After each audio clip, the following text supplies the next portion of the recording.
مسئلہ یہ ہے کہ جب حائضہ عورت حج کے لیے یا عمرے کے لیے جاتی ہے اور نیت ان کی حج اور عمرہ ہے، اس صورت میں جب میقات پر سے گزرے گی تو ان پر لازم ہے کہ وہ احرام باندھے، یعنی عمرے کی نیت کرے، حج کی نیت کرے۔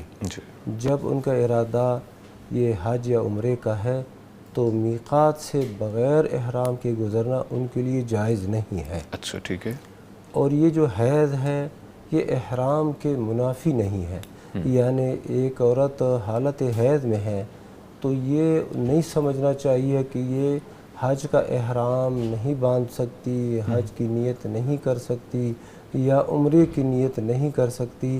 یہ عمرے کی نیت کرے گی، حج کی نیت کرے گی، اور اس پر یہ کوئی پابندی نہیں ہے کہ وہ حیض کی حالت میں ہے، تو لہذا اب یہ نیت بھی نہیں کرے گی۔ اچھا، ٹھیک ہے۔ اللہ کے نبی صلی اللہ علیہ وسلم نے ام المومنین عائشہ رضی اللہ تعالیٰ عنہ سے فرمایا جب وہ حالت حیض میں تھی، افعلی ما یفعل الحاج غیر اللہ تطوفی بالبیت، حالت حیض میں بھی آپ نے وہ سارے کام کرنے ہیں جو حاجی کرتے ہیں، سوائے اس کے کہ بیت اللہ شریف کا طواف نہیں کرنا۔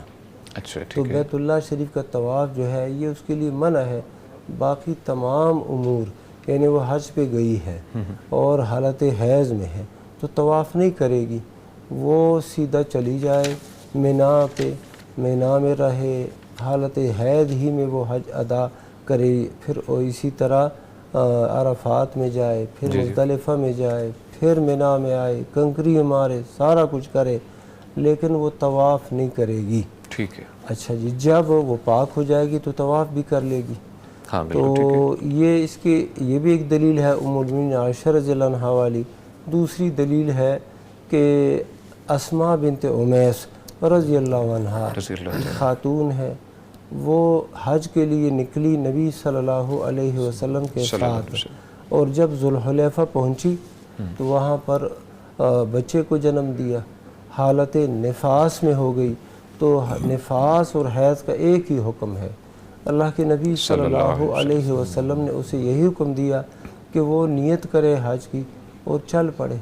تو یہ حیض یا نفاس یہ منافی احرام نہیں ہے، اور اس ایسی عورت کے لیے میقات پر سے گزرنا بغیر نیت حج اور عمرے کے، جبکہ ارادہ یہی ہے، جی بالکل بالکل، یہ اس کے لیے جائز بھی نہیں ہے۔ اچھا شیخ، جیسے پاک ہوتی ہے خاتون، اس کو نیت جو ہے موجودہ رہائش سے کرے گی یا مسجد عائشہ سے؟ نیت تو اس نے حالت حیض میں کرنی ہے جہاں سے وہ آئی، مثلا جہاد میں جا رہی ہے، یہاں سے نکلے فار ایگزامپل، جدہ پہنچنے سے پہلے وہ اعلان کرتے ہیں کہ میقات پر آپ لوگ پہنچنے والے ہیں، یہیں سے یہ خاتون نیت کر لے گی، خواہ وہ پاک ہے یا نہیں، ہاں جی، جس حالت میں بھی ہے، وہ حتیٰ کہ جنابت کی حالت میں جو ایک بندہ ہے، حیض کی حالت میں جو بندہ ہے، جس حالت میں بھی ہے وہ نیت کر لے۔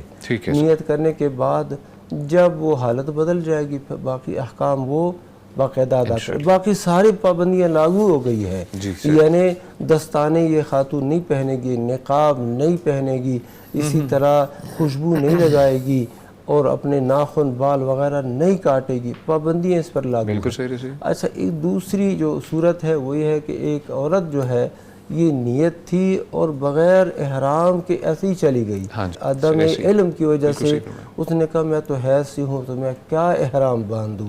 اب وہ جائے، اگر وہ چلی گئی ہے تو اب وہ زمین حل کی طرف جائے، یعنی حرم کے حدود سے باہر نکل کے وہ پہلے عمرے کی نیت کرے، عمرہ ادا کرے، عمرہ ادا کرنے کے بعد پھر جیسے حج کا وقت شروع ہو جائے حج ادا کرے۔ مطلب یہ مقصد یہی تھا ہمارا شیخ، جو آپ نے ماشاءاللہ کلیئر کر دیا۔